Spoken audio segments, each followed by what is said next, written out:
What is up, YouTube? It's your boy MLZ, back with Hometown Commander, back for another episode of MLZ Brews, the show where I brew my version 1.0 deck list of the commander in front of us on my quest to brew the magic world. As always, the link to the deck list is going to be down in the description for you below. So I really appreciate it if you can interact with the video, like, comment, subscribe, check out the links down in the description, come talk to me over on X, come talk to me on the Patreon, hit all the links down in the description. I really appreciate it. Wouldn't be a magic set unless we talked about Golgari, aristocrats, and tokens and food at least more than once per set. And Bloomburrow gave us plenty of options. We talked about Chatterfang already. We talked about Hazel already. We've talked about Camellia already. And I felt like we needed to go back to the well one more time because there was another Golgari card that came out that cared about foods and a decent commander at that. And that's Ygra, Eater of All. A 5-mana 6/6 elemental cat. It says ward, sacrifice a food. Other creatures are foods addition to their other types, and have 2 in a tap to sack that permanent to gain 3 life. And whenever a food is put in the graveyard from the battlefield, we put 2 counters on Ygra. Ygra is really interesting in a lot of ways because it's not just an aristocrats commander that pays off your aristocrats. What's interesting about it is it turns every one of your creatures into food, and there's a lot of food support. In fact, we're already in a pretty great 2-color combination for food, right? We have things like Greta that was released in Wilds of Eldraine. We have Guillaume, which came out in that Witherbloom precon. We just talked about Camellia a week or two ago, mixing the food and the squirrels together. So I think there's a lot of a great basis here to build Ygra.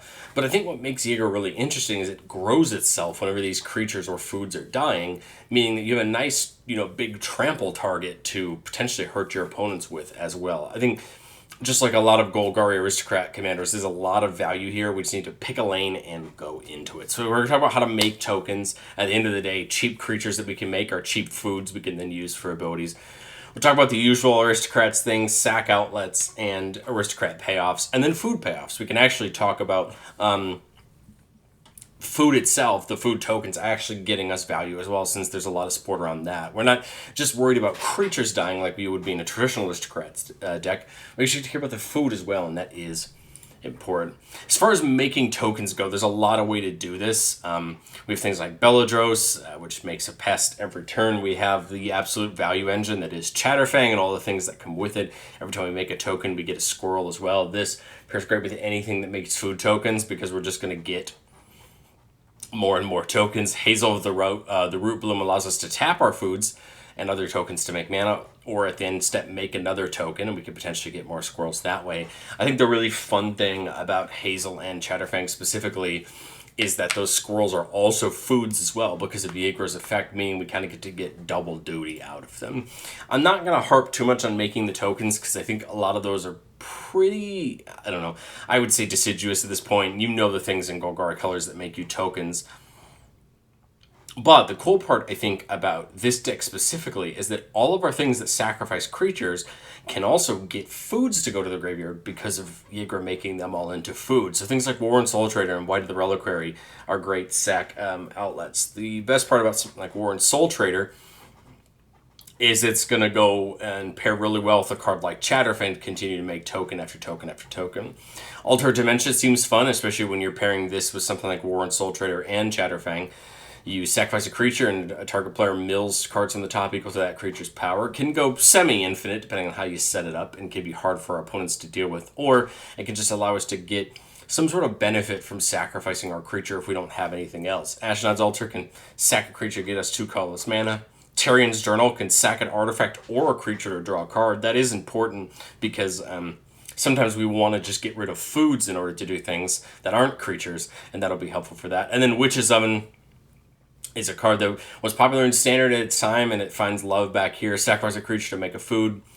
If sacrifice a creature's toughness was 4 or greater, create 2 food tokens instead. Of course, we are playing everyone's favorite cat to go with Witch's Oven, but Witch's Oven is great because we can effectively turn a creature that is a food into another food, and for all of our other replacement abilities and things like that, get more and more out of it. But as far as food payoffs go, there's a ton of them. I mean, I've said it. I said it when we started. There's so many other food commanders and food decks. We have Camellia, the Seed Miser. We talked about a week or so ago.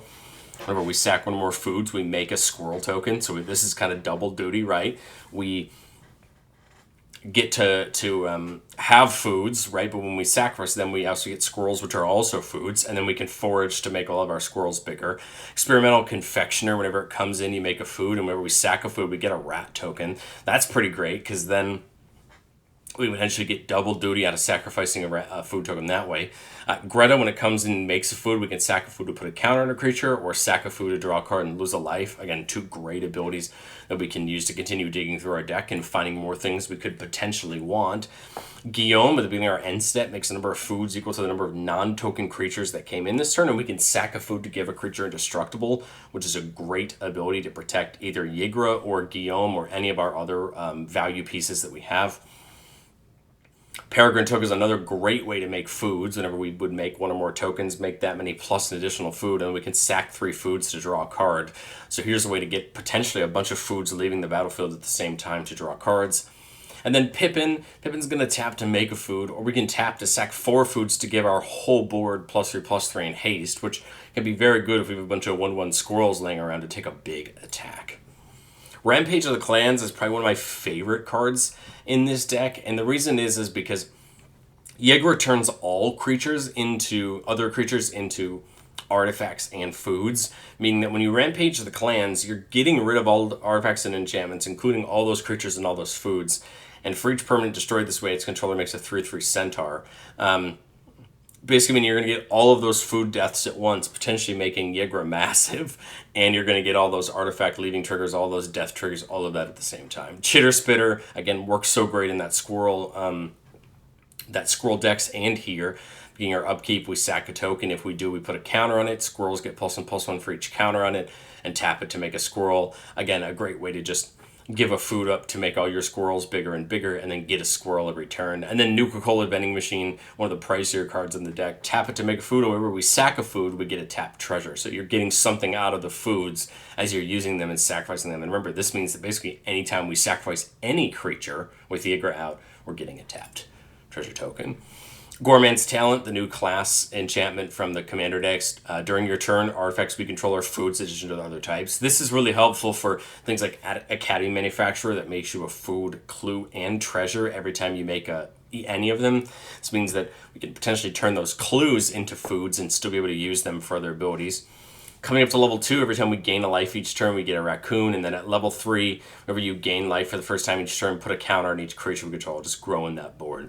That then means that we can turn around and sack a food on everybody's turn to gain life to get counters. And then Knighted Sweet's Revenge comes in, makes you a token. All foods can tap for green, and we can sack it to give our whole board a buff equal to the number of foods we control, which isn't bad at all. Getting into the aristocrats, not only are we caring about just creatures getting sacrificed, right, but we're caring about foods getting sacrificed. So Marionette Apprentice, whenever another creature or artifact is put into the graveyard from the battlefield, each opponent loses a life. Mazarek's going to grow all of our creatures every time a player sacrifices a permanent. Mazarek feels so great in this deck.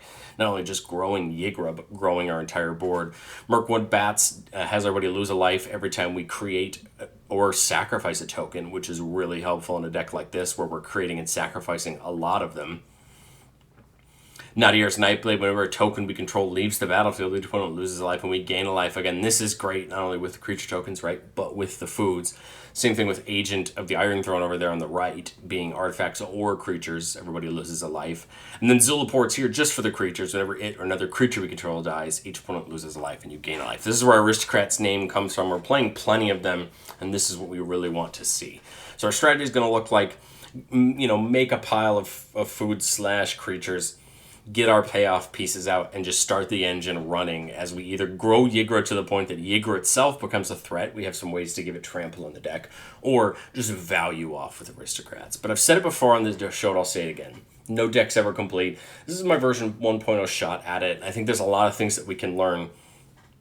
The first is, do we have enough ways to sacrifice tokens, specifically for mana? Phyrexian Altar is here on the cards to consider because the cost of the card is a little bit high. I do try to brew on somewhat of a budget here on the channel, and it was tough to pick $40 for Phyrexian Altar when I could get 3 or 4 other sack outlets for that price, especially something like War and Soul Trader, although you have to pay a life for it. But if you want to expand your budget up a little bit, things like Phyrexian Altar feel great to bring on in. Killer Service is a card I think feels good here. It comes in, you make foods equal to the number of opponents you have. And beginning or end step, you can pay 2 and sack a token. If you do, you make a Rhino. I feel like the value's probably there. I just think it's a little slow being only once per turn. And then a card that I still will posit to this time that it feels good in a deck like this, especially in those squirrel lists, and especially when we can sacrifice creatures at instant speed, is Scurry of Squirrels.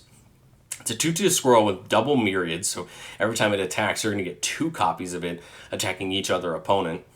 When it deals combat damage to a player, put a counter on a creature you control. I think with Scurry of Squirrels, the thing I still like is you're getting 4 tokens of it, basically, as long as all 3 of your opponents are still in the game.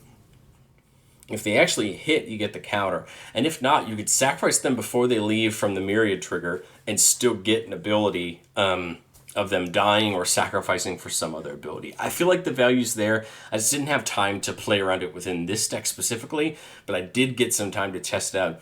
And the other squirrels actually done on the channel, and I feel like it still fits. But let's get into our playtest. Keeping a 3-lander with Innkeeper's Talent. This is that new class enchantment from Bloom Brawl that's getting a lot of love, but it's mainly in here to protect Ygra, right? Beginning our combat of our turn, we can put a counter on a creature. Once we get it to level 2, all permanents with counters on them have Ward 1, and then level 3 we'll start doubling up the counters to put on things. Steve, for a little bit of ramp, and it sacrifices itself, so it has those dying triggers. Jaheira can give all tokens the ability to tap for green.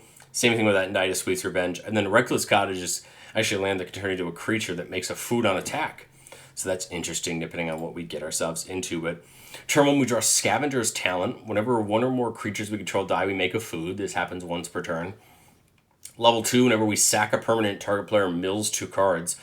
This is potentially a combo with that Chatterfangy type loop to potentially mill out our opponents. And then at level 3, beginning your end step, you can sacrifice 3 of it on then permanents. If you do, return a creature card to your graveyard to the battlefield with a finality counter on it. So interesting right set of things. We'll play that cottage in turn 1 tapped. I mean, there's nothing much else we can do. Turn 2, we draw Terra Sunder, a great piece of removal. And we'll just pay 2 and get Steve down. Of course, I'd love to kind of use Wait on Steve if we can try to get a death trigger off of it. Maybe off something like Scavenger's Talent or something like that. So we'll wait the turn, right? We'll come back and untap. There's no need to do it quite yet. But I think turn 3, I guess there is the option for Jaheira. But I'd kind of rather just get these 2 down and then go ahead and sack Steve here. Well, I guess we could try to attack, right? Turn 3, put the counter on it with Innkeeper's Talent, set it in for attack, and if it's going to die anyway, you know, then we'll go get our land. When we sacrifice it, Scavenger's Talent's going to make us that food token. All right, so now we're kind of getting on our way of having some tokens lying around. Oh, well, turn 4, we now have enough mana for Ygra, and Ygra will get a little buff here with Innkeeper's Talent, or we can get something like Knight of Sweet's Revenge down. We're just a little bit away from something like Belladros. So I have 2 lines here. I can just jam Ygra out this turn, or I'm thinking Knight of Sweet's Revenge and Jaheira this turn, right? Because we can tap both those foods, the one we make when it comes in and this one, and the third for Jaheira, and set up for next turn for a bigger turn. I think I'm going to try that. Knight of Sweet's Revenge and Jaheira. Jaheira will get the counter from Innkeeper's Talent. And nothing to sacrifice this turn, but that's okay. We tapped them for mana, and we got, a couple key pieces down. So we'll move on to turn 5, the natural turn where it would make the most sense, right, for Ygra to come down. But I think on turn 5 here, it actually makes, to me, more sense to slam Belladros, because then we can start getting pest tokens every turn and have more tokens that are going to be foods, right, for Ygra's ability. We also have things like Alter Dementia that we can put down here, but I like that. 7 mana for Belladros, put the counter on Belladros. And Belladros actually has another really interesting effect. We can pay 10 life to just untap all lands, which means we could here pay 10 life and play Ygra. We could pay 10 life and start leveling up some of our talents as well. Now, if we want to do this on our turn, right, we'd have to untap them now. But if we wanted to untap them on somebody else's turn, we could do that. I don't really see the point of paying the 10 life just yet. I think I'm okay to move to combat, try to get an attack with Jaheira if I can. Otherwise, we'll just go through the turn order, making a pest on everybody's turn. It's a plant. So coming back to our turn, 4 pests now under our control here, meaning we have lots of options. I think I would go ahead and pay 5 into Ygra. Probably 1, 2, 3, and tap the. Maybe tap a couple of pests for mana. Leave up some mana so we can still crack a food. We'll put the Golgari Rot Farm down and pick up one of those forests. Let's see. We'll flip the mana. 1, 2, 3, 4. Flip the mana from the forest before we pick it up. I would just go ahead and move this up to 2 to give everything with a counter on it ward. Kind of like the idea of going up the talent, but what I think I'm going to do is tap and sack tap and sack a pest, right? Because they're now food because of Ygra. Ygra is going to get 2 counters. I'm going to gain 3 life, right? Scavenger's Talent's going to go off, getting me another food. And then start combat, we'll put another counter on Belladoros. Now that Ygra has counters, it's getting that ward from that. Take an attack with Belladoros if it's there. I would think about maybe potentially going deeper on untapping my lands here. Remember, I only get that food once per turn. I still feel like we're just maybe one piece away from having lots of value here. But we'll go around the table, getting a pest on everybody's turn. Forest in hand, but there's a card that I really like the look of for a deck like this, and that's Alter the Breed. Whenever another permanent comes in, each opponent mills a card. This feels like it'd be great, because we can play the Forest, everybody mills a card. We can play the Alter Dementia here, everybody mills a card, or all of our opponents mill a card. I'd say we should probably... Look at this. I've got 4, 5, 6, and then a ton of mana from my tokens. We can get Scavenger Talent up a level, right? I don't think we need to get it up 2 levels yet. I would like to get Innkeeper's Talent up a 2nd level, but I kind of want to make sure that we can do some good things here. Reckless Cottage turns into a 4/4 horror. It is turn 7, so that couldn't be a bad idea to make another food. But what I think makes the most sense is, so we have a bunch of these guys that are 1/1s with, Alter Dementia that could potentially grow Ygra. But I want to get rid of at least one of them this turn so I can get another food. Right, so I think I would just pay 2 in one of the pests to sack it for life. It makes me another food. Right, because of the Scavenger's Talent. Also going to mill a player for 2 cards. And then that's 2 more counters for Ygra. I mean, what's interesting about Ygra here is Ygra could attack. I mean, here's the funny part about this. If no one has a blocker for Ygra, right, I have 2, 4, 6, 8, 10, 12 tokens I could potentially put on and knock somebody out with commander damage. I mean, that's what I kind of like about Ygra. Is your opponents have to start worrying about, can you do something with it? I mean, we have no way to give it trample right now, but if we could, I mean, now our opponents are in a world of hurt, right? The other thing I like about something like Knight of Sweet's Revenge here is we have 7 mana, meaning if we can, on everyone's turn, right, because remember that top Scavenger Talent goes on everyone's turn, if we just put the pest we create into Alter Dementia on everyone else's turn, we're going to end up coming back to our turn with more and more foods, right? We would get basically 4 more foods, right? 8 more counters on Ygra, and we'd come back to our turn with more foods, and I think we'd be pretty darn close to just Knight of Sweets Revenging for a big attack, right? That's, I think, one way for this kind of game to line out. But let's start again. I think we got more or less there where we wanted. Here's a fun hand, 4-lander with Arcane Signet, Chatterfang, and the Knight of Sweet Revenge. So here's an interesting way to kind of see some of the fun of Chatterfang. We'll get that Path of Ancestry down turn 1. Ancestry may seem a little odd here because we aren't playing a ton of elementals or cats, but it is just a dual land, and dual lands are important. We'll play Steve there. Turn 3. I think we'll just play Chatterfang. No way to make a token just yet, but that's okay. Try to attack with Steve. If not, I guess we could. We could sack it on our opponent's turn. I'd still love to find a way to just wait until we have something to sack it with. But I'll wait, because this turn I think it does make sense to just Knight of Sweet's Revenge for food, which is also going to make us a squirrel, right? Now we've got some good a good start here. I guess we might as well sack Steve to get a basic land. Now Ygra can come down next turn.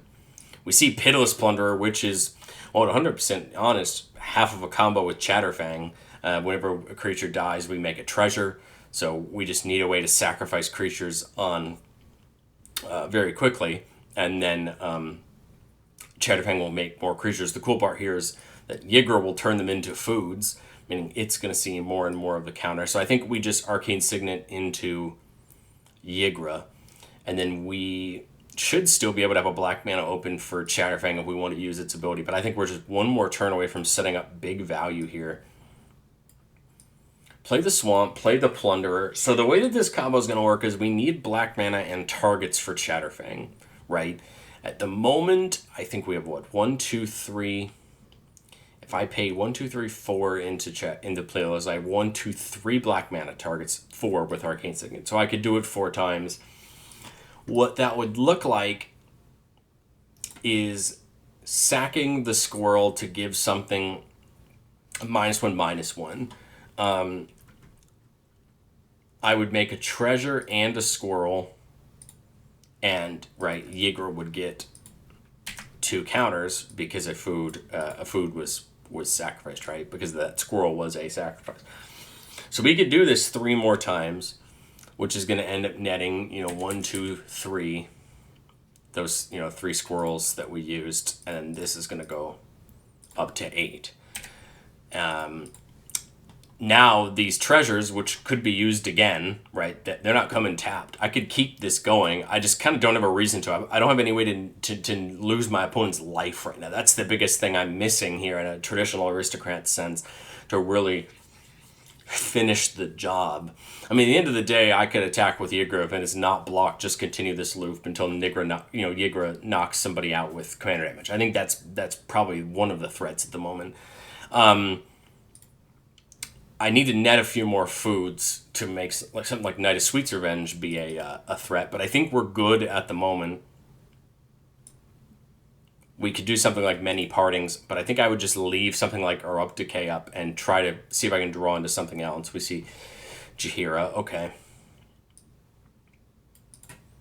I mean, again, we basically at this point, because I'm making a treasure and a squirrel, right, I can activate Chatterfang as many times as I want as long as there's targets. So basically at this point, Ygra is going to get massive. I can +1, -1, or right. I can +1, -1 any creature down as many times as I want to because of the treasures dying. The treasures won't trigger Ygra, but all these squirrels dying will. And effectively, I can just make sure that nothing's left on the board to the point that we could just, kill everybody with Ygra as it's going to get big. The only thing I can't do right now is protect my board, which is okay. I mean, at the end of the day, that's kind of the threat of any creature deck, right? Trying to protect your board. But I think this just goes to show you, this isn't necessarily something that Ygra's doing. This is what Pitiless Plunderer and Chatterfang are doing as a combo, but this is why this combo specifically is so important in a deck like this, because you could just control your opponent's board, nuke down all their creatures. Ygra's now open season to attack, and unless somebody can deal with Ygra, and I mean 3 turns, we win the game, you know what I mean, and still keep everybody locked down. So let me know what you think of Ygra down in the comment section below. It's an interesting deck. I still think that Chatterfang's the better commander. I still think that if you want to spin towards squirrels, but you don't want to play Chatterfang, I still really like both Camellia and Hazel. I think they both have their own lines for what you can do with them. I like Ygra. I just think Ygra works better as a support piece in something like Chatterfang than it does on its own. And if you think I'm wrong, I'd love to know what you think down in the comment section below. But to me, I just think Chatterfang's clearly the best. Hazel and Camellia are our squirrel options that are more thematic, and I think that's kind of where I sit on it. But I find this deck really interesting. I'd love to see and potentially play against more of Ygra in the future. But that's all I have for you this time, guys, and I will catch you guys next time.